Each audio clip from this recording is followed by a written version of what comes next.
जय हिंद। देखिए, अफगानिस्तान की जो स्थिति है वो दिन पर दिन बदतर होती जा रही है, क्योंकि तालिबान आगे बढ़ रहा है और यहाँ पर पाकिस्तान जो है वो अपना दबदबा बना लेगा। जो सेंट्रल एशिया में भारत का जो इन्वेस्टमेंट है उसके लिए खतरा होगा। यहाँ पाकिस्तान जो है ना वो दोहरी नीति को चलता है। पाकिस्तान का कहना है कि जब अफगानिस्तान के अंदर अगर तालिबान जाता है तो वो अच्छा है, वो सही करता है, गुड टेररिज्म है।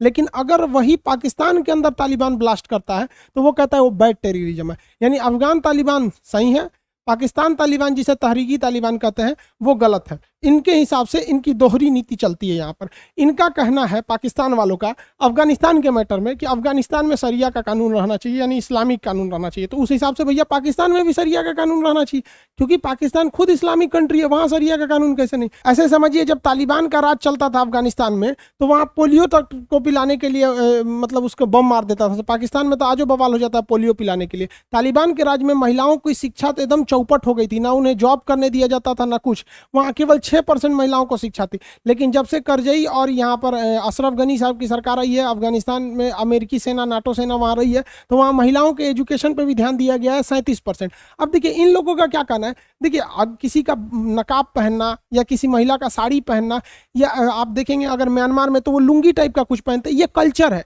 कल्चर और एजुकेशन अलग है भाई। अगर आपका कल्चर है नकाब पहनना तो आप नकाब पहन के ही पढ़ो ना। वहाँ पे कौन मना किया आपको। आप म्यांमार में जाओगे तो वहाँ पे लुंगी टाइप का ड्रेस होता है, वहाँ पे महिलाएं उसको पहनती है। हमारे खुद के उपराष्ट्रपति वेंकैया नायडू जी लुंगी पहनते हैं, तो वो साउथ का कल्चर है, कल्चर से कोई थोड़ी कह रहा है। लेकिन ये लोग महिलाओं को एजुकेशन नहीं करने देते, महिलाओं का इंपावरमेंट नहीं होने देते हैं, महिलाओं को जॉब नहीं होने देते हैं। तो ये क्या कहता है अफगानिस्तान के तालिबानियों को कि वहाँ शरिया का कानून रहना चाहिए। तो चोट्टा तुम भी अपने देश में करा लो ना, तुम्हारा जो जीडीपी मर रहा है और चौपट हो जाओगे। जस करनी तस भोग ही पावा कहा जाता है।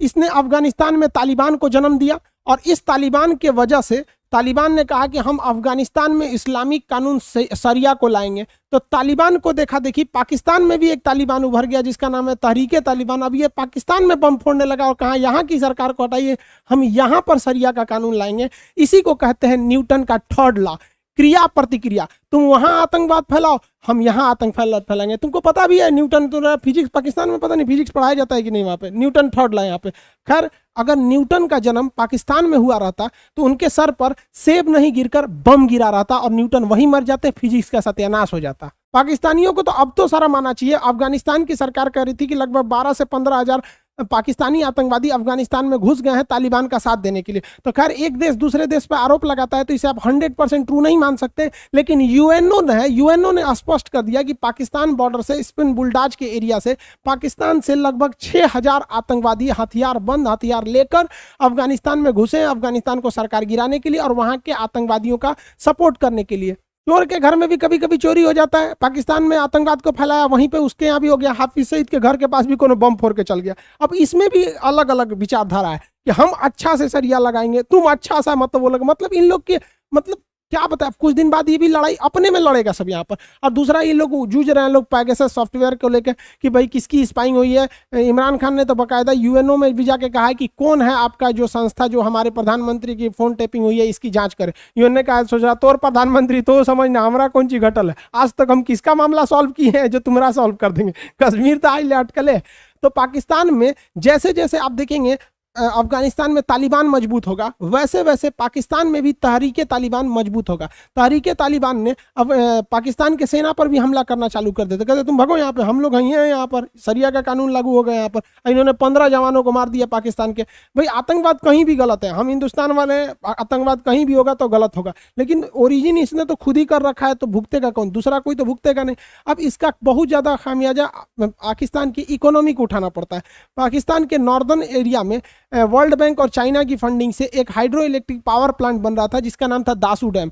ये दासू डैम में चाइनीज वर्कर बहुत ज़्यादा काम कर रहे थे, मेन चाइनीज ही कंपनी ली थी। लेकिन चाइनीज वर्करों के ऊपर भी जो बस से उनको ले जाया जा रहा था, उस बस में ब्लास्ट हो गया। उसमें शुरुआत में कुछ इंजर्ड थे, लेकिन 9 चाइनीज वर्कर मारे गए और बहुत सारे घायल भी हो गए। तो शुरुआत में तो पाकिस्तान ने कहा कि इसमें सीएनजी ब्लास्ट हो गया ऐसे ऐसे, लेकिन चाइना ने पूरा दबाव बनाया। चाइना की मीडिया ग्लोबल टाइम्स ने दबाव बनाया कि नहीं, इसकी प्रॉपर इन्वेस्टिगेशन होनी चाहिए कि आखिर क्या है और पाकिस्तान इसका जवाब दे कि वो चाइनीज सोल्जर के सेफ्टी के लिए क्या कर रहा है। तो पाकिस्तान ने कहा कि हम चाइनीज सोल्जर की सेफ्टी के लिए 15,000 पाकिस्तानी फौज तैनात किए। कितनी शर्म की बात है एक देश के लिए कि वहां कोई विदेशी वर्कर काम कर रहा है तो उसके लिए 15,000 जवान तैनात करना पड़ता है। हिंदुस्तान में पाकिस्तान के लोग भी अगर घूमने आएंगे ना तो यहाँ कोई उनको बम से नहीं उड़ाने वाला है यहाँ पर, बशर्ते तुम कुछ मतलब शांति से घूमने आओ, ताजमहल देखने आओ, हमारे यहाँ एक से एक चीज़ है, लाल किला आओ, दक्षिण में एक से एक घूमने की जगह आओ, घूम फिर के नॉर्मल जाओ, कोई दिक्कत नहीं। वैसे भी पाकिस्तानी भारत में आते हैं इलाज कराने के लिए, हार्ट की सर्जरी, कैंसर का,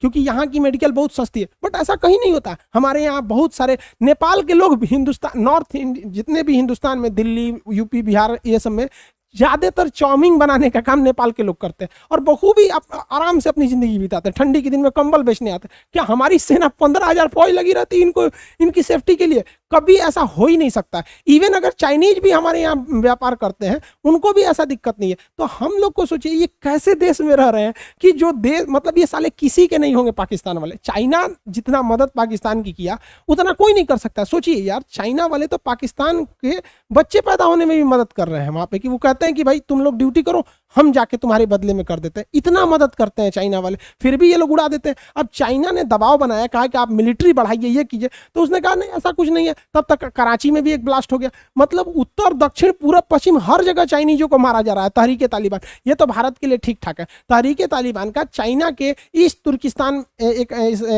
फ्रीडम मूवमेंट चलता है, वहां पर उन दोनों से अच्छा कनेक्शन है। अब चाइनीज मीडिया का इस पर काफी अच्छा दबाव आ गया। तो चाइना के राष्ट्रपति को समझ में आ गया कि पाकिस्तान के जो नल्ले फौज हैं, इनसे इनके जवानों की सुरक्षा नहीं हो सकती, इनके वर्कर की। तो चाइना की सरकार ने कहा अपने वर्करों से कि पाकिस्तान के कमांडो उनकी फौज से तो बेहतर हमारे यहाँ के कर्मचारी हैं, तुम लोग ही AK-47 लेके देखो। तो देखिए इस AK-47 लेके वहां पे वर्कर का काम कर रहा है। हद पाकिस्तानियों की बेइज्जती होती है, उसके फौज से अच्छा यहाँ के वर्कर हैं सब यहाँ पे। और चाइना हर जगह ऐसा करता है। श्रीलंका में भी कुछ दिन पहले चाइनीज जो वर्कर थे वो मिलिट्री के ड्रेस में घूम रहे थे। अब ये पाकिस्तान के लिए बहुत बड़ा सरदर्द बन जाएगा, क्योंकि चाइना ने कहा है कि अगर उसके वर्कर को सेफ्टी नहीं दी जाएगी तो वो अपने वर्कर को वापस नहीं निकालेगा अफगानिस्तान से, जैसे अमेरिका निकल गया। क्योंकि चाइना ने बहुत हैवी इन्वेस्टमेंट किया है BRI प्रोजेक्ट और CPEC सड़क को बनाने के लिए पाकिस्तान में। उसने कहा कि हम अतिरिक्त 40,000 फौज भेज देंगे पाकिस्तान में, और इन 40,000 का खर्चा खुद पाकिस्तान से लेंगे। पाकिस्तान ससुरा पगला गया है, चारों ओर से हमारा लुटेगा सब। और चाइना का क्या कहना है? चाइना कह रहा है कि हम यहाँ पर एक ग्वादर जहां बनेगा, वहां ग्वादर पोर्ट के पास एक चाइना पोर्ट सिटी बनाएंगे। इस पोर्ट सिटी में चाइना की करेंसी चलेगी, चाइना के नियम कानून चलेंगे, यानी जमीन खरीद लेगा, वहां सारा चीज चाइना का ही चलेगा, वहां चाइना के ही लोग रह सकते हैं, पाकिस्तानियों को एंट्री बैन रहेगी। अब सोचिए, ऐसा वो श्रीलंका में भी बना रहा है कोलंबो पोर्ट सिटी, अब यहाँ ग्वादर पोर्ट सिटी बनाने वाला है। मतलब पाकिस्तान में रहेगा, वहीं के लोगों को वहां एंट्री नहीं देने वाला है यहाँ पर। अब जरा सोचिए, और उसका कहना है 2022 तक वहां 5 लाख चाइनीज रहेंगे। अब इसमें क्या गारंटी है जो चाइनीज वर्कर के शक्ल में आए हैं वहां के फौजी नहीं है? क्योंकि चाइना में हर इंसान को, मतलब जितने होता है, कम्युनिस्ट पार्टी की सदस्यता लेनी होती है उसके हर फौज को, और इवन सिविलियन को भी। तो जो इंसान कम्युनिस्ट पार्टी का सदस्य है वो ऑटोमेटिक चाइना की फौज का सदस्य हो जाता है। तो 5 लाख सिविलियन रहेंगे, इसमें से चाइना कम से कम 50,000 फौज को घुसा देगा और आराम से इजीली घुसा सकता है। अब चाइना, पाकिस्तान के पास 4.5 लाख फौज है, 5 लाख विदेशी को ले लेगा। इस गधे को पाकिस्तान को समझ में नहीं आता। इन सब के यहाँ पढ़ाई लिखाई होता नहीं ना। हम लोग के हिस्ट्री में हम लोग क्या पढ़ाते हैं कि सहायक संधि जो थी, सहायक संधि जो है, सब्सिडियरी अलायंस, ये भारत में सबसे बेहतरीन ढंग से लागू किया था, लॉर्ड वेलेस्ली ने लागू किया था। अब लॉर्ड वेलेस्ली की सहायक संधि क्या थी? वो किसी राजा से कहता था कि हम तुम्हारी मदद करेंगे, हमारी ये एक रेजिमेंट फौज तुम अपने यहाँ रख लो, उस फौज का खर्चा तुम देना और तुम्हारे हिसाब से काम करेगी। राजा को लगता था कि वाह, अंग्रेजों की फौज बढ़िया है, हथियार बढ़िया है, तोप टैंक है, क्या दिक्कत है, अपने किला में रख देते हैं और जब मन कहेंगे हमला करो तो हमला करेगा। लेकिन उस राजा को ये समझ में नहीं आ रहा था कि जिस दिन अंग्रेज कह देंगे कि मार दे रजुए को, तो महल में तो पहले से घुस गए सब। यही काम कर रहा है चाइना। हालांकि एग्जाम में जब क्वेश्चन आता है कि भारत में सहायक संधि के जनक कौन थे, तो गलत मार देते हैं। वेलेस्ली तब वहां नहीं होगा, तब वहां डुप्ले होगा।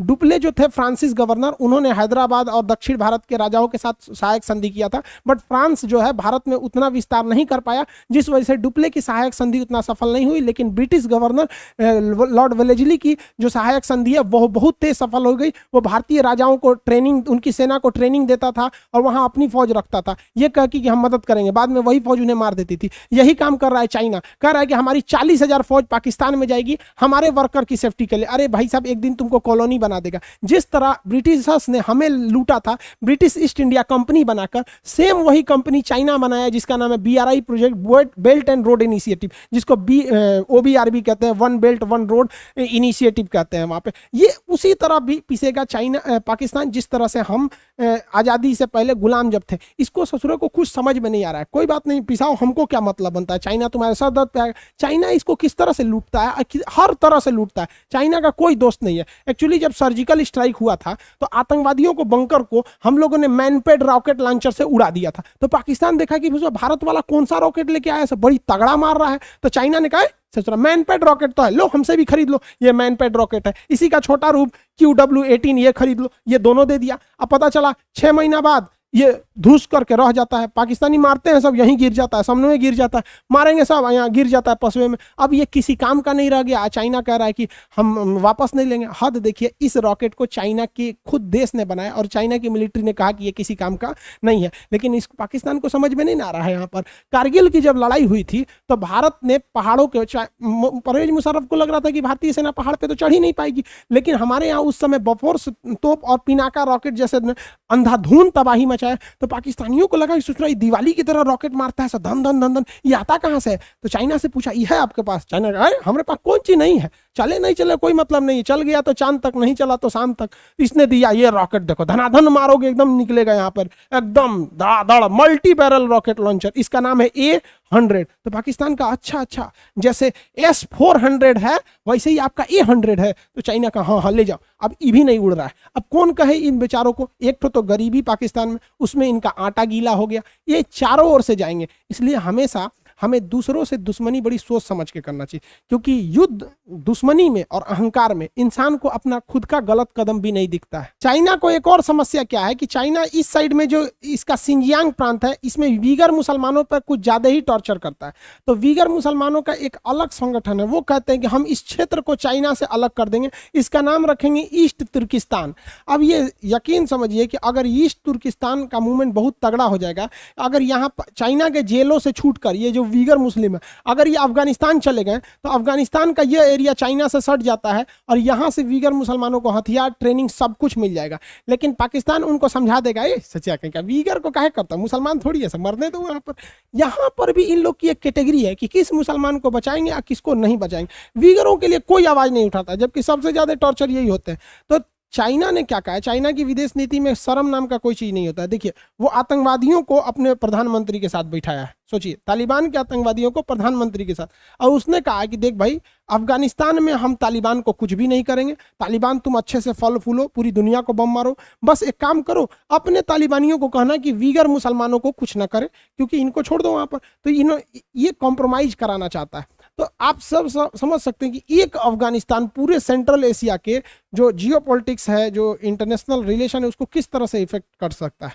और आने वाले वक्त में देखिए, अमेरिका भी बम्बार्डमेंट कर रहा है, लेकिन क्या पता, जो बाइडेन से पूछा गया कि जब अमेरिका की फौज पूरी तरह वहां से हट जाएगी 31 अगस्त के बाद, यानी 9/11 का जो 20 साल होने जाएगा, तो क्या उसके बाद भी हमला जारी रहेगा? तो उन्होंने कुछ नहीं बोला। अब ये जो बाइडेन की सबसे बड़ी गलती साबित होगी, क्योंकि काबुल तक में भी हमले डेली हो रहे हैं। अब भारत में असमंजस की स्थिति है कि वो किस तरह से इसे बैलेंस करके चले। आई होप आप इसे समझ गए होंगे। मिलेंगे नेक्स्ट क्लास में।